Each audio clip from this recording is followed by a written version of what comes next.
Sometimes as an Atlanta Hawks fan, all you kind of know is pain, man. And you kind of get numb to it. You get numb to the losses. You get numb to the loss of players for essentially nothing. We lost Cam Reddish for essentially nothing. So we got the Charlotte Hornets pick back and Kevin Knox. Kevin Knox, the guy who wore a Fortnite suit to the draft. So we got him. We got a pick that belonged originally to the Charlotte Hornets that is 1 through 19 or 18 protected. So it might even essentially end up as second round picks or not. Hopefully not. But this is kind of one of those trades you really have to wait until the end of the trade deadline and really see, you know, what we should do. It's just kind of weird. I don't understand why we devalued Cam Reddish. Like, Cam Reddish still has a whole nother year and a half on his contract. So I'm not exactly sure why we rushed into trading him.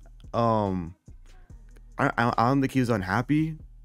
Were we unhappy with him? That's what I'm wondering, because I understand. And honestly, I'm a big fan. I am not a big fan of when players are young or when teams are young and they just try and play the best they can.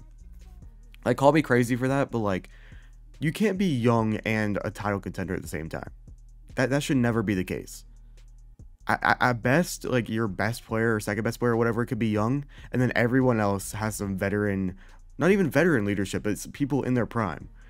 Like, why are the Hawks are trying to contend to make the playoffs while we have a bunch of 22-year-olds? That's only going to work for the Grizzlies. The Grizzlies are the only team that's good enough for that because they have the grit. The Atlanta Hawks have no kind of culture, so that doesn't really make any sense. And you know what's crazy? What's crazier than that is I just saw a report come out from allegedly an assistant GM of the Atlanta Hawks saying that the only people that were untouchable on the team now is Trae Young and Clint Capella. What kind of direction are we going in? I thought we were trying to get Ben Simmons. I thought we were trying to, get picks for Ben Simmons, which, I mean, I think Cam Reddish is worth way more than the 19th pick. But then again, maybe he isn't. I don't know. I'm a Hawks fan. I might be biased. I don't know what he is, but everyone else was saying it was a steal for the Knicks. By the way, congrats, Knicks. You're just gonna do the exact same thing. Put him on the bench. You're gonna do the exact same thing the Hawks are doing. So I don't actually understand the reasoning. Because yeah, I mean, I understand. Okay, whatever. RJ Barrett and Cam Reddish are coming together. Is Cam Reddish not coming off the bench? Am I missing something? I don't know. I just think Evan Fournier is a better player. There's just a lot of better players than the Knicks. Because if you want Cam Reddish, it's all for potential. And if you have Tom Thibodeau as your coach, that's just not a good match for Cam Reddish. But what's confusing is I thought we were trying to get Ben Simmons. So I'm a bit confused. Yeah, why is Clint Capella untouchable? We're not running Clint Capella and Ben Simmons in the same lineup. We're not doing that. We're just not. That will never work. I don't know what, like, man, being a fan of the Atlanta Hawks just gives me a straight headache. I don't understand it. Congratulations to the Knicks. I really hope you don't get Zion to complete the big three, because, man, I do not want Zion in the East, man. Zion is a different monster. People, I understand he has been overweight and stuff, but if he gets his mind right, he is an unstoppable beast. That you cannot tame. Man, I just really hate that the Atlanta Hawks rushed their rebuild, because we only were rebuilding for like 2 years. I think Paul Millsap left in 2016-17. So in that draft, I think we got John Collins. Next year we got Trae. Next year we got Cam Reddish and Hunter. And then we were already contending. I think that's how it worked. Yes, yeah, we only had like a couple years of a rebuild. I don't like that at all. I feel like, the last time that an NBA player or an NBA team won the championship without having like a second player who was an all-star was Dirk in the Mavericks, because no one else, I guess Tyson Chandler was defensive player of the year, which we don't have. Like, the Atlanta Hawks right now don't even have the recipe for a championship team. So if we're not getting Ben Simmons and we just let Reddish go for nothing, I'm just so confused on the direction of this team. And what also sucks is it's really like it really sucks. Honestly, in the last couple of weeks, I've kind of been slandering Cam Reddish because he's just been so bad on defense, but the potential's there. I don't know what we're doing. We are the 12th seed right now, and understand we were the 12th seed last year around this time, and we went on this huge run. We're not going on a huge run. This team, I don't think we are. I really don't. So I'm just wondering, we were actually like ranked the best or second best of the Grizzlies in the offseason of the best young core. So why are we breaking it up when we literally don't need to? We have a whole year and a half. Obviously, Cam Reddish has no value. If Cam Reddish has no value, why are we trading him? If he has no value, what's the point of getting rid of him? Like, I've been slandering Cam Reddish's defense, but like, I feel like once he gets to like really scout the other team, he can really lock down. I'm pretty sure he locked down Chris Middleton one game versus the Bucks. I feel like you should have just given him another chance in the playoffs before just trading him away. He played great in the playoffs. But then again, I can't read Travis Schlank's mind. Maybe he has something really good in mind. Maybe this is the reason we're gonna get Ben Simmons.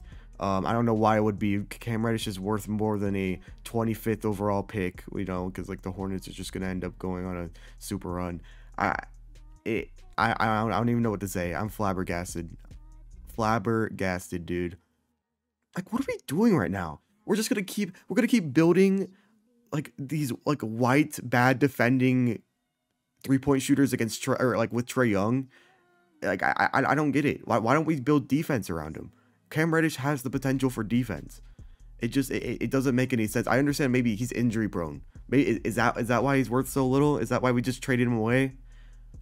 Like, I guess as many good decisions as he's made, Travis Schlenk, I'm not gonna say you're on the hot seat because aren't you the GM? I don't think that's how that works. Wait, no, the team owner does hire the GM, but like, your moves are just very, very questionable, man. Like, you re-sign Lou Williams. Lou Williams is trash. You signed Gallinari to a 3-year deal. This 34-year-old man, you signed him to $60 million over 3 years. What are you doing with that? I understand he helped us in the playoff run. I'm not even gonna lie. But like, man, we were gonna win. Why are we rebuilding? Man, why did we rush this rebuild? That's what really pisses me off. You re-signed Capella after what, 1 year of playing decent? Actually, he played really good last year. I'm not even gonna lie. But like, you didn't need to re-sign him yet. And he's been awful. Clint Capella's been so bad. And now you're saying you don't want to trade him? But apparently, according to this assistant GM, John Collins is on the hot seat. I really want to say these are untrue because, you know, a couple days ago, John Collins trade rumors turned out to be untrue, or allegedly untrue. John Collins says, but like, they could have been true. But what are we doing here? And then Nate McMillan, you know, like we re-signed him to like 4 years. Well, after one good playoff run, he played really good. Don't worry, like, don't get me wrong, he deserved like a year or two extension. But like, man, he has not been playing up to par. I can't do this anymore. Man, I might just switch. I want to be a Grizzlies fan, bro. Like, being a Grizzlies fan looks so fun right now. It looks so fun.